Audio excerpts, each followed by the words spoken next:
Welcome, everybody. Oh, before we get going, we got to,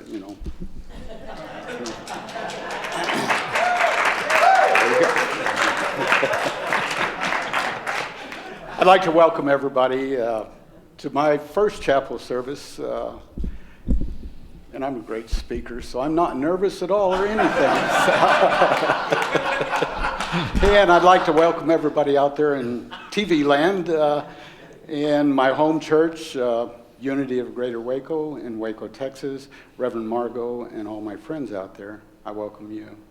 And I'd like to welcome and thank Chris for coming and providing music for us. He's doing a great job, and I love his music.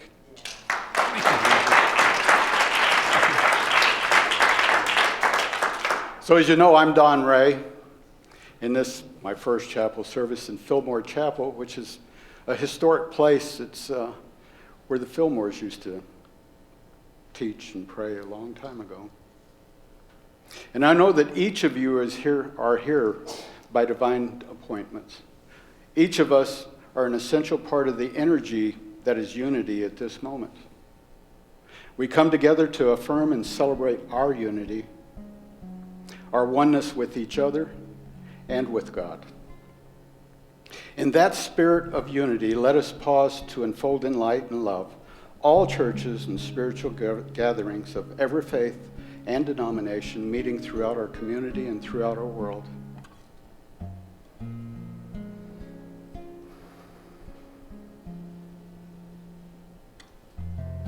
Because unity is a spiritual movement based on the teachings of Jesus and the power of prayer, offering a unique, positive, practical, and progressive approach to Christianity. In unity, we bless and embrace people of every ethnicity, culture, lifestyle, and creed. We honor and celebrate the many paths to God, the many names for God, and the many ways in which to experience God. So let's gather together now in prayer. We come together at this time and we open ourselves to the love, to the light of God. We open ourselves to Christ and the Spirit within us that ties us to God and our oneness.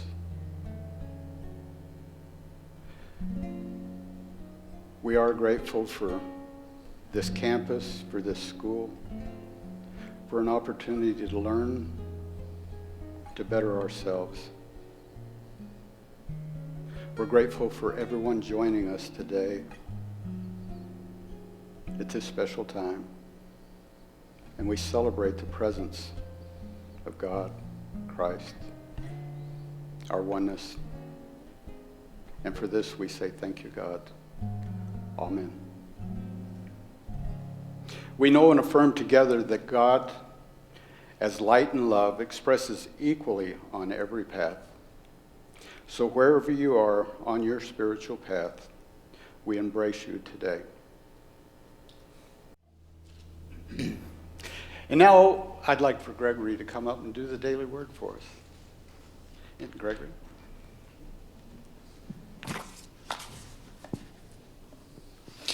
Today's word is momentum.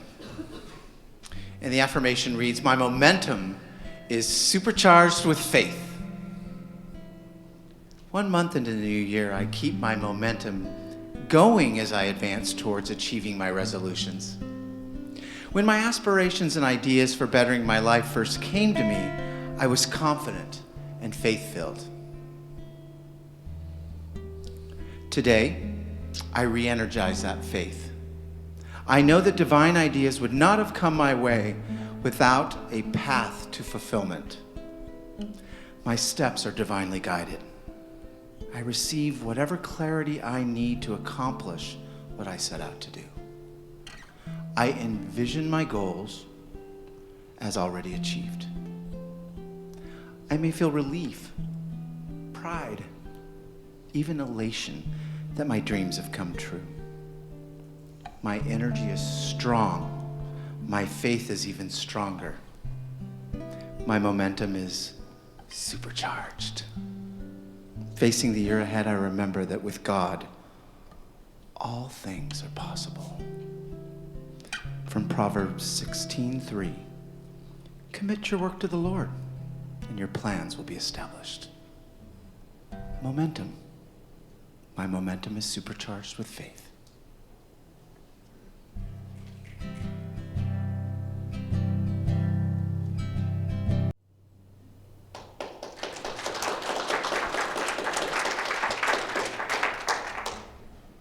Thank you, Chris.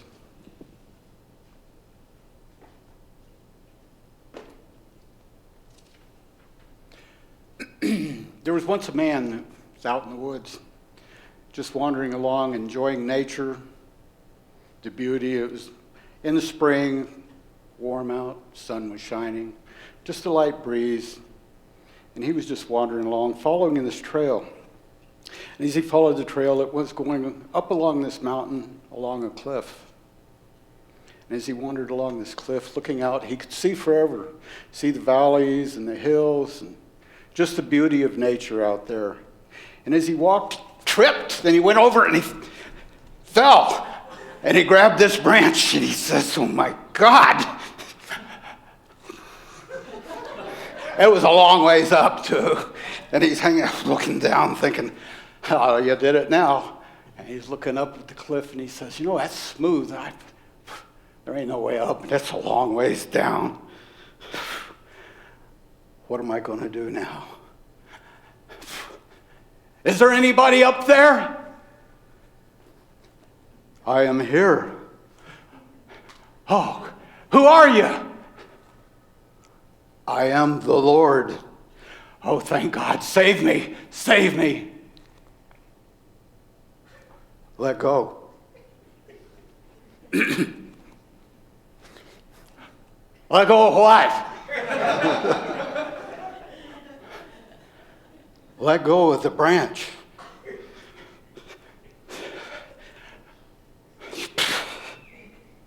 "Is there anybody else up there?"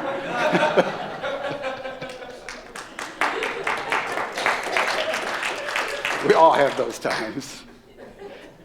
Our story today is about Jonah and the whale. Yeah, it is moments too. The story starts out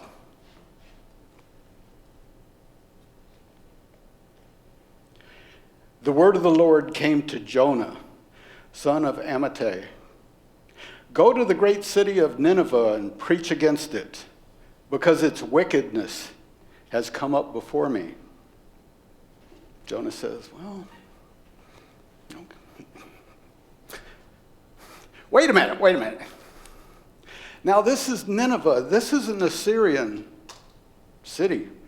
This is enemies of Israel, my people. And now you want me to go and help them?" I kind of resent that. Besides that, they're legend for their brutality. You know, when they get a captive, they kind of take him apart, and I don't really want to do that. And so he's kind of like, here. And as we look at this in actuality, modern day theologians and historians say this story was more of an allegory. Didn't really happen, but it's something we can use to help us to learn. We're going to look at it metaphysically. So every person, place, object, and event is an aspect of us and within us. And that's how we're going to try to examine this today, to see how we can use this story for ourselves and our own growth to help us to grow. First off, I relate to this story, and I'm sure many of you do, probably all of you at one time or another. One night I was at home, happily retired, thinking life was good. 3 or 4 in the morning, I'm laying there, kind of sleeping, maybe half asleep, I don't really know. But I hear this knowing or this voice or something that says, "You need to be a minister." No, I don't. I'm too old. I don't have the education. I don't have the knowledge. I do not speak in front of people. Ever. Ever. And I went back to sleep, said, okay, we're done with that. And so I can relate to this story. And so looking at it metaphysically, what it actually means was Jonah was told to go to that great city, Nineveh. And by saying going to the great city, we know that a city or people are a level of consciousness. So he was going up to a great city. So he was given the opportunity and the direction to raise his consciousness. So he was told to move out of that comfort zone he was in and move up to learn. But psychologists, historians, scientists, they tell us that people are entrenched where they are in their comfort zone. And they don't like to move out of it. And Jonah kind of looks at this like,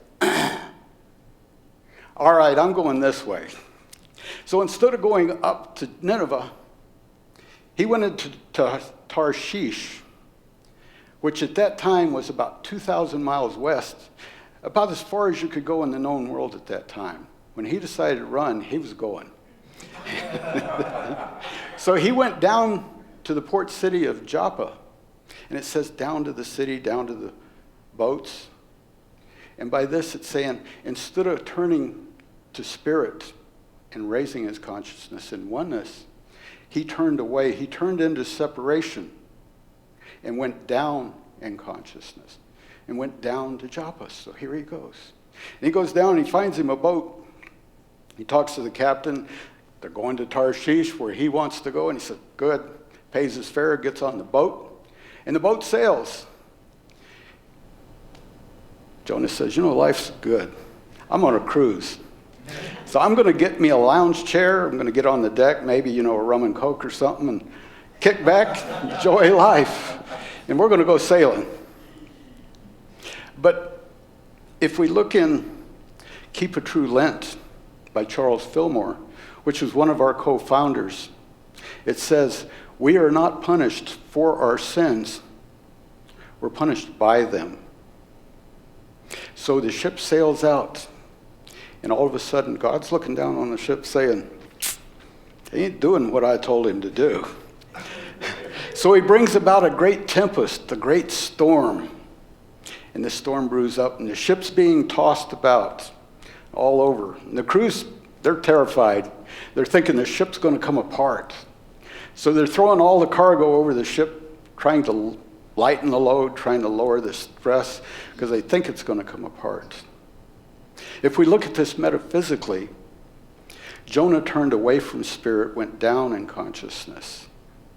So he's got all this turmoil stirring up inside him, all this anguish, because he's going against what he knows what's right. And that's how we look at this metaphysically. But as we continue with the story, they're there and not knowing what to do, and the captain looks around, well, where's Jonah? So he goes to check on him. He goes down in the belly of the ship, and he finds Jonah fast asleep.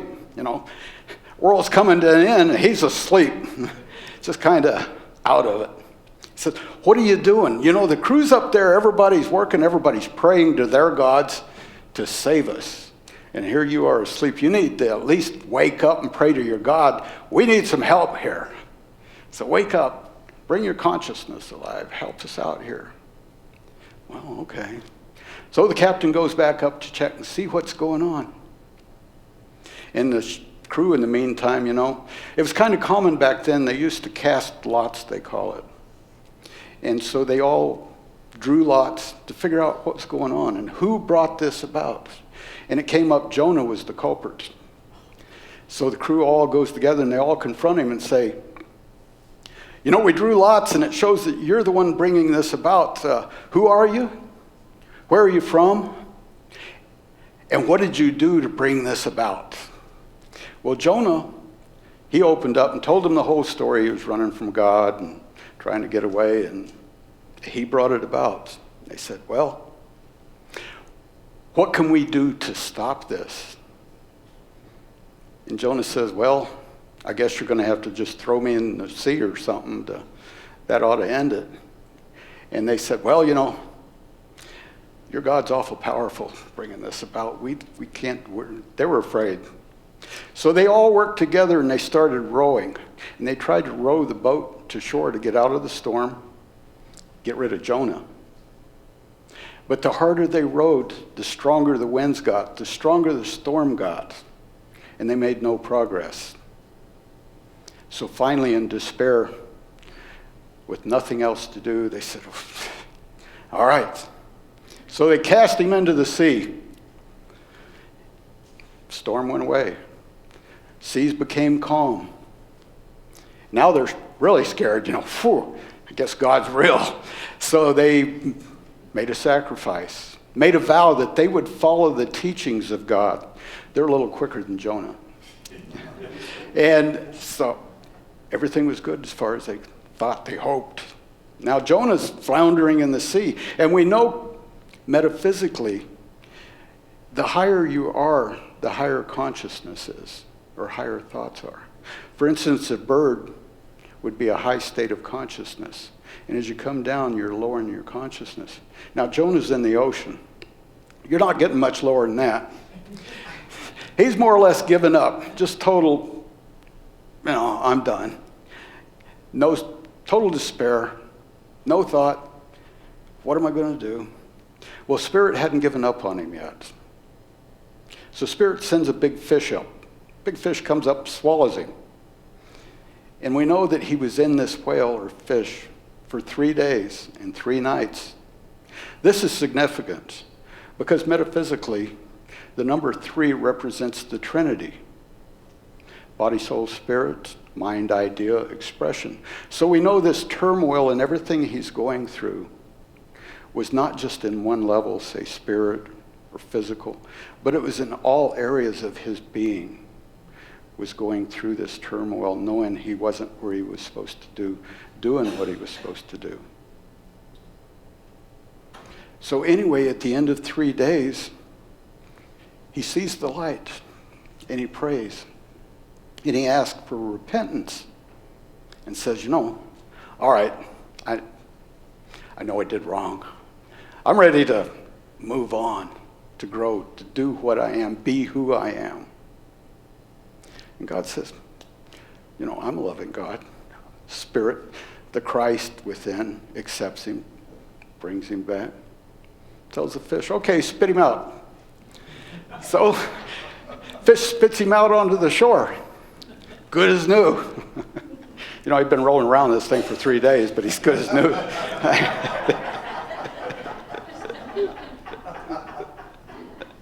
And thinks life is good. We can all turn back to Spirit. For instance, back at the start of this thing, I talked about me. And I got that calling about 3, 4 in the morning, and I went back to sleep. A couple of nights after that, 3 or 4 in the morning, I'm laying there, half asleep, I don't know, but I hear this voice or something say, you have this to do. Wait a minute. We talked about this. We said, it ain't going to happen. And I went back to sleep. The next night, 3, 4 in the morning, you have this to do. Oh. I won't say what I said, but I said, all right, I tell you what, I'll look into it.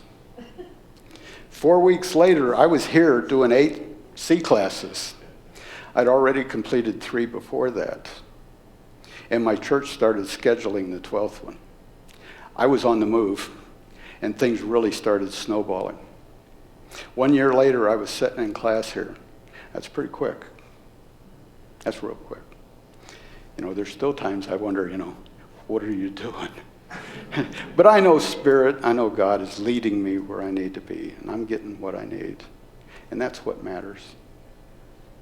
And we each do that. Because we're each one with God. And God's Spirit, that Christ presence within us, is always with us, always accepting us. It took Jonah back, and he's started living through love. And that's what this is all about, love. What's eating you? Because each of you, me, Jonah. We all have times when we have resentment, we have fear, we have anger, we have any number of other emotions that pull us away from Spirit, away from God, away from the truth of who we are. But we can always turn back. We just have to know that we have God, Christ within us, to bring us back to who we are. And that's the first main message I want to tell you. But the story doesn't stop there. Because, okay, Jonah's back on land, good as new, life is good. He's accepted who he is. And God says, okay, Jonah, I want you to go to Nineveh and tell them I don't like their wickedness. Jonah says, I got the message this time. I can do that. So he went to Nineveh. And it says it's a great city, 120,000 people, and that or more cattle. Huge place. And he got there and he walked all day and he said, in 40 days, Nineveh will be no more. And he just kept saying that message over and over. In 40 days, Nineveh will be no more. The people listened to him. They changed from their evil ways. They changed to do what they were supposed to do, started living the life they were supposed to live. Even the ruler came down off his throne, took off his robes, covered himself in sackcloth, and ordered every person in the city and every animal in the city to be covered by sackcloth, and they would all fast. No animal, no person would eat or drink for a specified time. They turned to God, accepted God, and started living the life they were supposed to live. And God looked down. Life is good. And Jonah said, wait a minute. I told them they were going to die. Now you're saying, you're not going to do it? That makes me look bad. I look like a false prophet. Now, you know what that does to me? Just take my life. You've ruined it. I'm supposed to be a prophet here. And now then, nothing happens that I say is going to happen. No, this ain't right. So Jonah went out east of town there and built him a little hut here thing. And then he sat in it and waited to see, is this going to come about or not? And overnight, this big vine with these big leaves grew up over him and covered the thing. And he's sitting there and it's shielding him from the sun and the heat and the hot winds. And this is all right. This is good. He liked this. But then the next night, a worm came and ate around the base of the vine and it wilted. Now the vine's gone. All right, Lord. There we are again, It's hot. Just take my life. Nothing's turning out the way I want. And God came to him and said, Jonah, you cared about that vine. It was not your effort. You had nothing to do with this vine growing. And the next night it died. You had nothing to do with it dying. But you cared about it. Now we're looking at 120,000 people over here. And to make you feel good, I'm supposed to kill them. These were not evil people. They just didn't know right from wrong. They needed to be instructed. And you taught them. So instead of looking at that, you're worried about your ego. So what can we learn from this story? At the start, Jonah turned away from Spirit into separateness, went his own way. And he got nudged pretty hard to come back and know what Spirit and the truth of what he is. And he started living that. And then he went on his way again. And he got another time where he turned away again. Not as bad, but he turned away. So what we need to do to look at this is to know that turning to Spirit and growing is not a destination. It's a journey. And like Jonah, we don't step up and hit a destination. Okay, I've grown. But then you've got to grow again. And you're going to have another obstacle in front of you, another challenge. But the Christ within us, our God presence, is always there, and all you got to do is live through that love and take the next step up. And that's what I'd like to leave you with today. Just take the next step up and live through love. There's times you'll feel anger, but you still have the love in here, and that's what you need to live by. Thank you.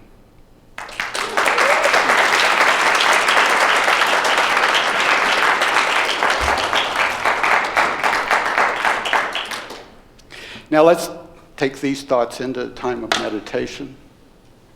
So let's each just find a comfortable position in your seats. And relax. Just take a deep breath.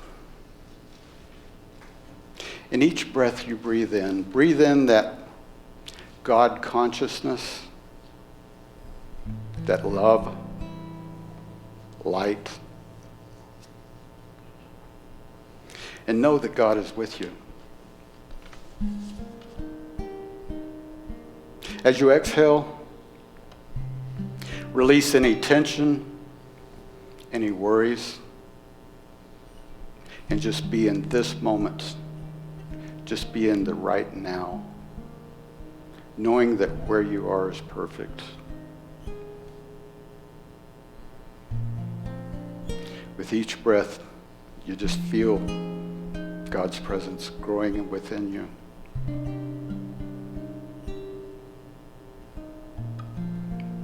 And you exhale and allow any cares and worries just to float away. And just be one with God. And take another deep breath. And be at peace with your world.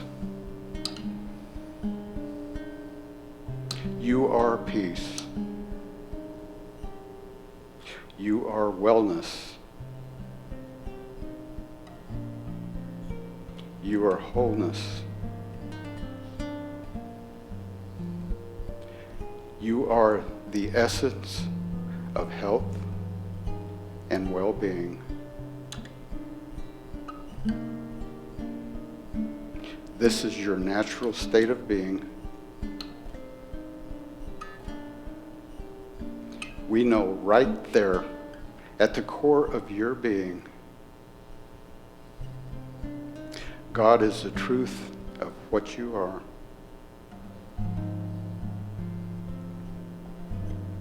And in some magnificent way, you are the principle of life, the essence of love and peace. Let us take a few moments in silence and be aware of that love, that life, and that peace. It is within you, and let us feel the truth of that.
as we prepare to come back to this moment, this time,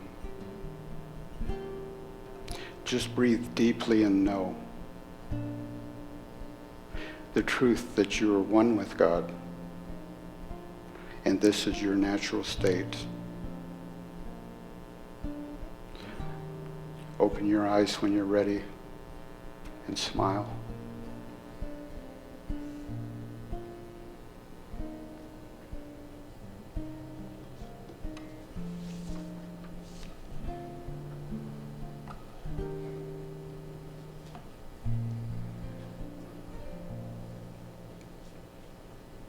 This is a time in our service when we have an offering, because we do have musicians and expenses that go with this. Today we got fried chicken.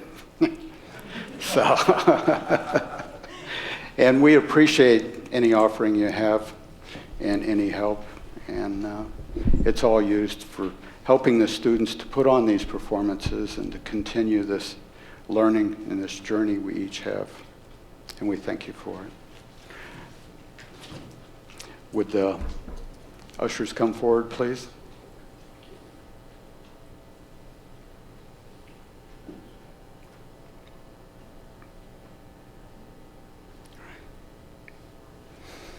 Infinite Spirit, we are grateful for this opportunity to put on these sermons, these lessons and learning.